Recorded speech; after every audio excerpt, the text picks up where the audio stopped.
Welcome to an all-new episode of Work in Progress with John Lane and Will Barfield. This podcast explores leadership traits under stress with a special guest each week. We use a simple and accurate OAD assessment to identify key personality traits or superpowers, as well as the shadow side, kryptonite traits that appear when we're under stress. As always, we'll have some pod banter, shameless plugging, and we'll even let our guests talk for a bit.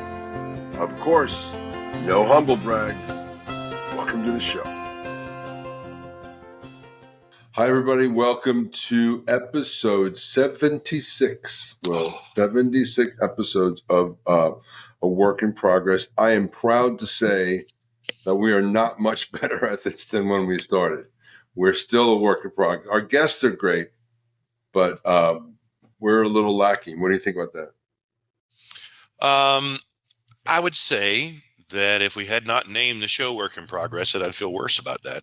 But yeah, we're constantly evolving and working to improve. And we are our own worst critic for sure. I saw this on a bus side, and I'm going to take it as my own, so I'll cut that part out. Best is a destination, better is a journey. And we're definitely on a journey. We're on a journey, yeah. We're on a journey. All right. Boop, boop. And I often end up under the bus. Yes. Well, that's your role. I know. You don't have to prep or edit or do anything, but your job is to kind of get boinked under the bus. So thank you. Okay, banter. So that was very aggressive, by the way. Good job. Thank you. Passive aggressive? Mm-hmm. Yeah, that's me. That's yeah. Two banters. Well, maybe more. We'll see. I did two webinars yesterday. One is I talked to our friends at Career Pro and some of their folks. Hi, John O'Connor. And I talked about how your knowing and understanding your traits can optimize your interviewing experience. And so you have a better chance of landing that role. That went over super well. And then that afternoon, we were out at Sales HQ. Hi, Vince. We pimp him. I'm not going to say pimp. Don't let me say pimp anymore. I will not let you say pimp. I shouldn't have said that. That's a bad word. No. We promote him a lot, and he's a good dude, and we're happy to do that. But we did our discover why you're good at sales and what might be holding you back. Exactly. We did that, and that went over well. Here's some stats, Emma, because I know you're interested. Hi, Emma. Thanks for saying. We'll get to you in a minute. We had a well over 50% show rate, which is very unusual for an online webinar. And then 92% of the people who started with us were there at the end. So we kept people engaged and informed, and they all stuck around to hear our special announcement, which this will be months in the past. Our special announcement is we will sell them a real version of the webinar. So who wouldn't want that? And they get a 0% discount for attending the webinar and then buying something. That 0% is 100% correct. That's a good deal. I'm John Lane. I am Will Barfield. We are a work in progress. As always, we have a special guest. Yes. Why is she special? Because the slide says so. Exactly. And what do we know about slides? They don't lie. Even if? The information on them is incorrect. Correct. Hi, Emma. Hello. So wait, we've been recording for 12 minutes. We've been live for probably 7. So good to have you here. Thanks Wonderful. for getting through that bumpy part. You ever fly out of Denver and you just have to get over the mountains because it's still bumpy? Uh-huh. That was what we just did. It's really smooth sailing to here. So introduce yourself to our audience. Tell us all about you. Yes. Yeah. So I'm Emma Browning. I am the founder and managing director of Paradox Consulting Partners, which is a management consulting company here in the Triangle that aligns talent strategy with business strategy to create high-performing, great places for all to work. We are a certified B Corporation and woman-owned. Lovely. I like that. And I got a question. This is a compliment. It may not sound like one, but I know you've worked hard on that and you practiced it, and it came out very naturally. It did. Well, thank you. I appreciate that. Yeah. Can I ask my question now? Oh, you have a question? Mm-hmm. Go. Why did you start this, Emma? What was the impetus? Yeah, that's a great question. There were a lot of reasons. I think, I started it in 2016, and my career history is a little interesting. I think there are some people who spend a lot of time in business, and then towards the end of their career, they kind of move into the nonprofit sector and kind of do something good with their lives. I'm the opposite. So I started in the nonprofit sector, and then I went to business school, and I went into business, fell in love with business. But at the time when I started the company, I really felt like there's a lot of gray area between, doing good in the world and doing business. And I really felt like I wanted to start a company that was at the intersection of both of those, that were really helping businesses be better businesses, but bringing a lot of the values that honestly I had from my days in the nonprofit sector. So that was my reason for starting the company, kind of on the professional level. And there's, lots of great personal reasons too. One of them being, I was with a large management consulting company before this, and I was traveling all over, mostly the country. It was mostly domestic. And there's a lot of awesome stuff happening in the Triangle, as you both know. And so I really wanted to be here building a business and being part of that. So that was another reason for starting it. Great answers. Thank you for that. And you handle it efficiently. My last question, then we'll move on from the slide. Paradox. Why'd you select that word? Yeah, there's a lot of good reasons there. I will highlight three. So one of them is that, when we are helping businesses with the problems they're having, often it's a tough challenge. And the reason that they can't quite figure it out is because they want to have two things that are important at the same time. And so we're helping them figure out, for example, how do you run a business and make it profitable and, do right by your employees, for example. And so, we're helping them figure that paradox out. Got it. There is also, as I mentioned, we're a certified B Corporation. Our values are important. So it's kind of that, doing good with business. And then third is, I don't always bring this one up, but I'm a mom. I'm a working mom. And so I think, again, how do you run a business and run a business well and also be a good parent? For me, that was another paradox, because I think you can do them both, but it requires some intention. Beautiful. I'm done, John. Thank you very much, Emma. Thank you. Yeah, that was great. Well, we'd love to have you on. Thank you for that. I've enjoyed all of our interactions as we prepped for this and got to know each other. So to the show. So folks who watch us know that we use the OAD personality assessment. That is what gives us the foundational information for that. Will, you've been talking too much. I'm doing this slide. Okay. Will and I picked them because they're highly accurate. And Emma, you were telling us about that when we prepped you for this. Super easy to administer. It doesn't really come up on the pod, but the process eliminates social desirability distortion. So when we're working with companies and employees and we need to figure out what the heck is going on, using our process yields better results than sending a survey or asking questions and spinning employees up. They don't know what the context is. And then for us, it's the assessment is built to the standards of these leading psychology and rating agencies. Most people don't care about that. We tell folks they can just trust the data coming out. So feel good about that. HIPAA compliant and all that fun stuff. So what does it all mean? Okay. Will, why don't you do this? Happily. So the OAD leadership style matrix, it's quadrant structure. John, do you want to do your quadrant thing here where you talk about? No, I think you should do that. It's unnecessary to say quadrants. No, do whatever you want. It's already split into four. I think I just did. So we got 4 quadrants and 13 typical traits associated with the quadrants. We split it generalist versus specialist, and then technically oriented versus socially oriented. And John is very accurately in the upper right builder quadrant. He is a generalist. He cares more about getting work done.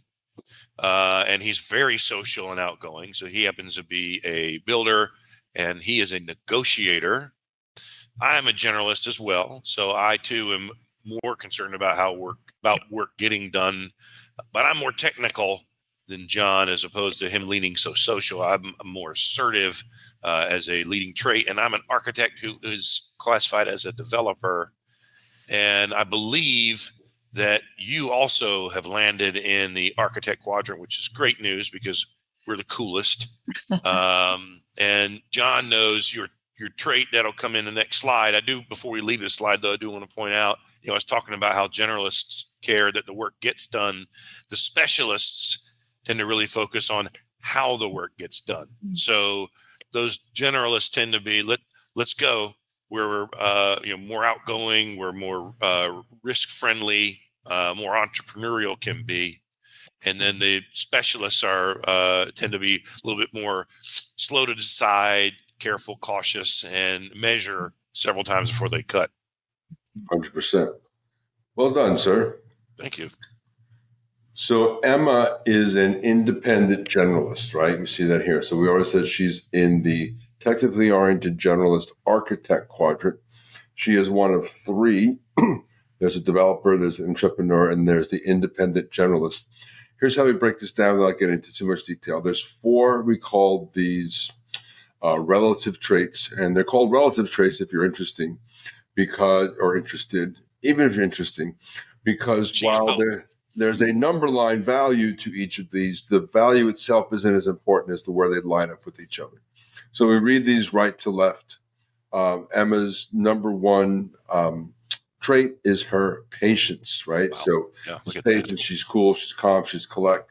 Like, she did not quit the pod when Will and I were bantering for like 5 minutes without even introducing her, which was rude on our part, but we thank her because she hung with it. Her next most dominant trait is her assertiveness, followed by her detail orientation and her extroversion. So you put that all together and you have somebody we would call a independent generalist. So they're known for being super patient, a little bit assertive, a little bit less on the extroverted side, and detail orientation, yours is a little higher than most, but you're still more of a generalist than a specialist. And Will has a question to ask. How does it feel, Emma, to be reduced to a two-dimensional table? Yeah, I think this is funny for me because this will probably come out, but I'm independent. I do not like to be put into a box, and you just put me in a box. But I'm patient. I'm patient with people, so I'm going to go with it. Well, you're locked in this box till the end of the show. Sorry. Yeah, you're in the box till the end of the show. It's like at home when I misbehave and I'm put in a crate. That's right. But yeah, I think when we reviewed yours, we were hitting on a lot of the key points. But patience, independent, enough detail orientation to run a business yourself. That low extroversion doesn't just mean introvert. It means that you communicate in a technical, analytical kind of way, and that you might be a little slower to trust because you want to understand what's in front of you. You prefer data to persuasion, right? So don't try to sell me on a new vendor. Give me the facts. Why would I need that? I'll decide for myself. Yeah, and that's why that key word is relative traits, right? That's right. It's not, you aren't extroverted. It's relative to your other traits. Here's how that stacks up. So we're going to spill out your superpowers, which come from the assessment that you took. These are high-level conversational style information. We'll do superpowers, we'll do kryptonite, and then we'll get into the good stuff. So, Will, let me just spill all three of these out. Thank you, John. And what we're going to do, Emma, is I'd like you to look at these. And is there one of those that feels really accurate, stands out beyond the others? Maybe you see it or perceive it, or you heard from others that you interact with as a leader, that it's a standout trait. Yeah, I mean, I would take the first one and the third one, but you said I can only do two. So you can have as many. Thank you, Brian. So I'll go with the last one. The first one's all about management consulting, so I'll skip that. So the last one, establishing my own priorities and timetables. So I would say that my husband would 100% agree with this. He would definitely say, if I want to get Emma to do something, don't ask her to do it because then it won't get done. And I think a lot of that is Yeah, I have some pretty strong priorities. I think, I talked about kind of being values driven. I think kind of in my life, for my business, for my family, for my community. And so those priorities, if, I have a whole list of things to do that are directed towards those priorities, and somebody tries to throw something else at me that does not line up with something that I think is a priority right now, that is not going to fit into, my plan. So that one definitely stands out to me. Yeah, that's very independent generalist. At a high level, architects, probably independent generalists as well, they tend to favor their own ideas. And it's not that they're selfish. I guess some of them could be selfish. It's the explanation you just gave. You're thoughtful, you're methodical, you have values. Things make the list based on that. Things that have not made the list, you've probably considered, or at least your priorities didn't get you there. So like, why are you trying to get me to do this thing when you clearly haven't put it through the Emma processing list? And so it doesn't make it. So that's very independent generalist. So yeah, good for you. All right. Well, let me spill these out. Please.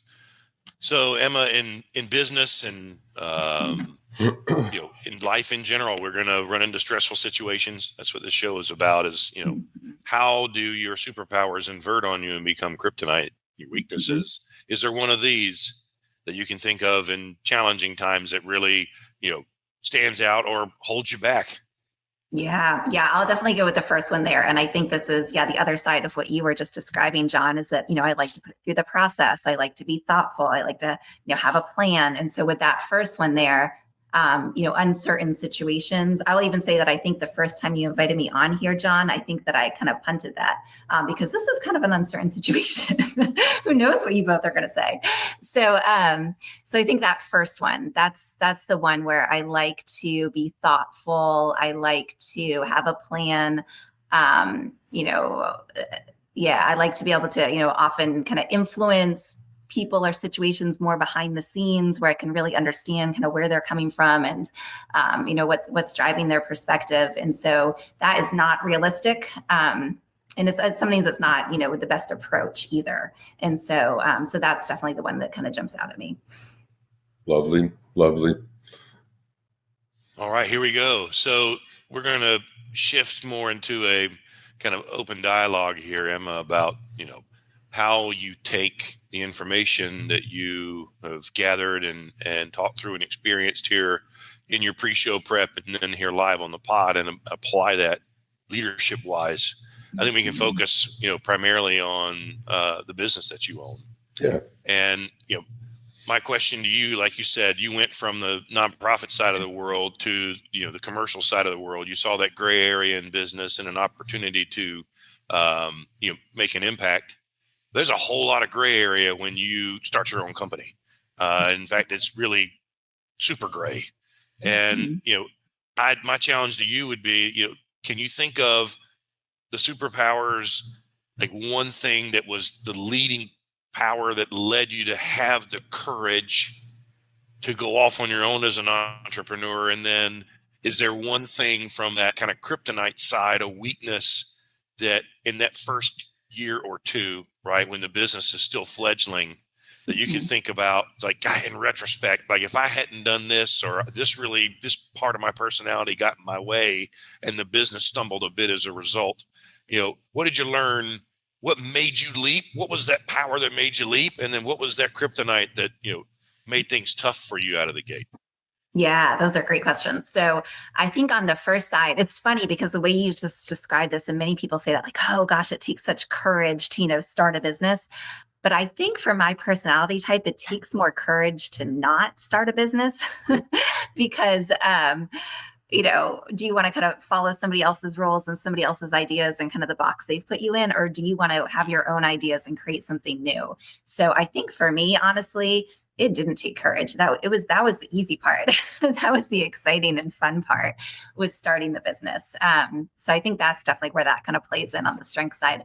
I think on, the kryptonite side, I will say a couple things. One of them, I guess this is kind of related to kryptonite because it's the flip side of one of the strengths that's on there, but kind of being that, that data analysis, being analytical.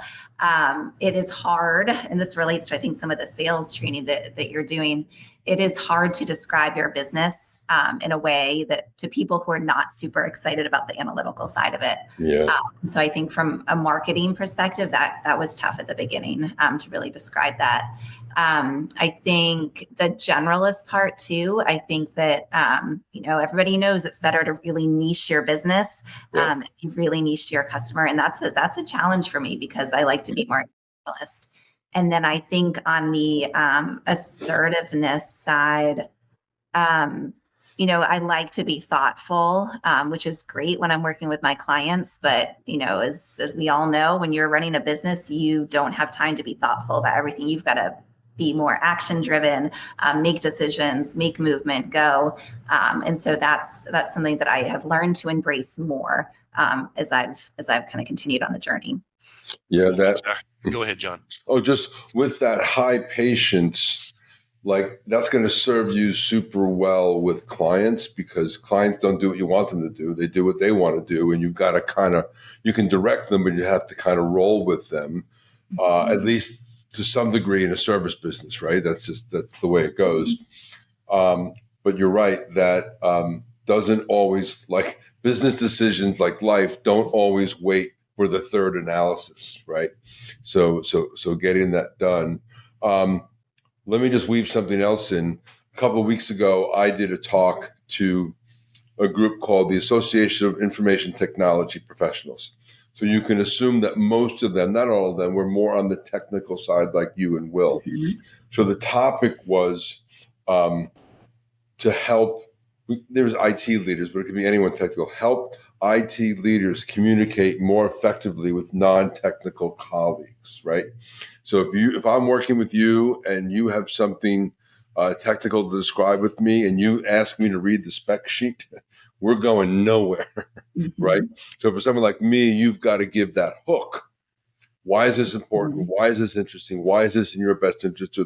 And for technically oriented people, especially those that feel the pressure to move fast because of business, like that's it. It's harder to give yourself that permission to land a hook for the person you're talking to. You just want to push.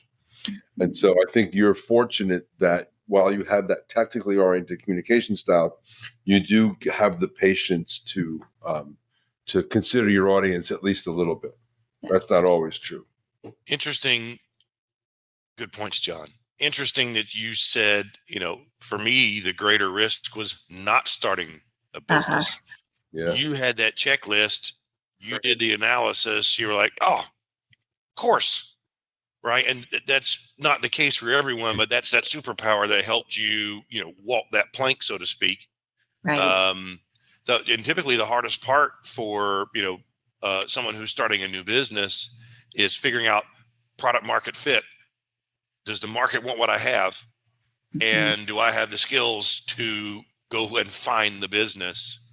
We have a lot of entrepreneurs that listen to and watch this pod as we wrap up on this slide. Anything you would give advice wise on, when in the part of your analysis, were you looking at things like, do I have an anchor client? How long is that revenue run rate going to be? How am I going to find new business? How did you analyze that with that side of your strengths? Yeah, no, it's a great question. I think I'm still learning that a little bit, to be honest, Will. But I think, it's funny as you were talking about the analysis, when I left my former employer and I had the list of kind of all the things I wanted to learn before I left. And the last thing on there was business development. Like I wanted to make sure that I learned, how to be a business owner and how to develop business before I took the leap. So that was part of the analysis. I needed to learn how to do that because I knew that wasn't going to be my natural skill set or my natural strength. So that was one thing. I also think, for me, the product market fit piece, I almost think of it as kind of, three circles. You're trying to find that piece in the middle, which is, what am I good at and what do I like to do? What does the market need? And then for me, what also is going to kind of create impact that relates to my values. And so if I can get those three together, like that's the point of, where it's fun and where it's exciting and where it matters. Perfect. Guess what? Wrap it up. A lot of pressure here, Emma. You went through this with us and you're still here. So it must be relatively enjoyable. Is there anyone else you know that would find this relatively enjoyable and would come hang out with us two knuckleheads for half an hour? Yeah, I do have somebody. So I'm going to recommend Rania Han. And can I just say really quick why? Because it relates to my kryptonite. My kryptonite was about being assertive. And she just said something just this week that just really resonated with me, which was when you have bad news to deliver it early and in great amount of detail. And I thought that was so key. So I think she would be a great guest who would have just some really good insights for you both. Love that. I will follow up with you after the show how we do that. Emma, thank you. We had a great time with you. Appreciate going through the assessment and all the prep. It's not easy being on our show. It takes some hoops, right? You don't just show up and do it. You take the assessment, you have a meeting with me, you prep, you do the show book, you do the homework. So we would not have a podcast. Well, I always say that we would not have a podcast without guests. We would have a podcast without guests. It would just be dull. Yeah. Is it just be you and me? Yeah. And who wants that? I'm John Lane. I am Will Barfield. We are a work in progress. Thank you. Thanks, everybody. See you next week. Bye. Bye, everybody. Work in Progress is a podcast presentation of Slipshod Productions. Available on LinkedIn and YouTube. Executive produced and starring John Lane and Will Barfield. Talent booking, production, and editing by John Lane. Thanks for watching. See you next week.